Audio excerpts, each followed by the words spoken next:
Bagaimana menghadapi quarter life crisis? Ada 5 tips menghadapi quarter life crisis. Ini nggak akan secara berurutan, jadi teman-teman semua bisa mulai dari mana aja. Bisa dari yang paling mudah atau mungkin dari yang paling relate.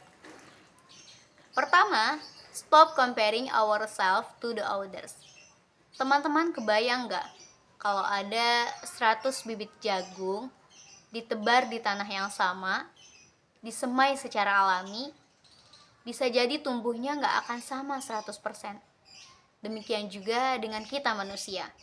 Kembar aja belum tentu sama kan? Jadi stop membandingkan diri kita dengan orang lain.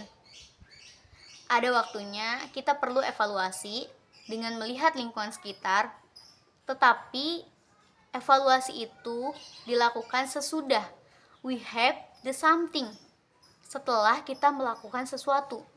Kalau bahkan kita belum memulai apapun, belum mengetahui siapa kita, belum tahu nilai yang benar-benar mendefinisikan kita, terus kita mau membandingkan diri dengan orang. Ini justru membuat kita melihat diri kita sebagai refleksi dari orang lain, atau ekspektasi sosial terhadap kita. Dan pada akhirnya, bukan tugas kita sebagai manusia memenuhi semua ekspektasi sosial dari diri kita. Yang kedua, challenge ourselves. Move, keluar dari zona nyaman. Mencoba banyak hal yang positif. Karena dengan mencoba banyak hal positif, maka kemungkinan kita bertemu dengan orang-orang baik, bertemu dengan berbagai kesempatan baik, itu juga akan semakin terbuka lebar. Yang ketiga, be more involved to something we passionate about. Melibatkan diri secara aktif pada hal-hal yang kita sukai, yang kita senangi. Meskipun gak selamanya kita hanya mau terlibat pada hal-hal yang kita sukai, namun memulai dari apa yang kita sukai biasanya akan jauh lebih bisa dinikmati prosesnya daripada hanya sekedar ikut-ikutan. Yang keempat, socializing. Harus kita akui, sekarang memang masanya kita bersosialisasi lewat dunia maya. Mengingat semuanya sekarang serba terbatas, khususnya di Indonesia. Namun dengan kecepatan socializing di era sekarang, ada banyak kesempatan juga yang terbuka buat kita teman-teman. Kalau 10 atau 20 tahun yang lalu, sebelum ada YouTube, Instagram, TikTok, dan semua platform sosial media yang ada, untuk bisa berkarya dan berkolaborasi itu sangat sulit dan harus mempunyai privilege tertentu. Nah, di zaman sekarang, kesempatan untuk socializing semakin terbuka lebar. Tinggal kitanya mau melayakan dan memantaskan diri atau enggak. Yang kelima adalah listen to ourselves.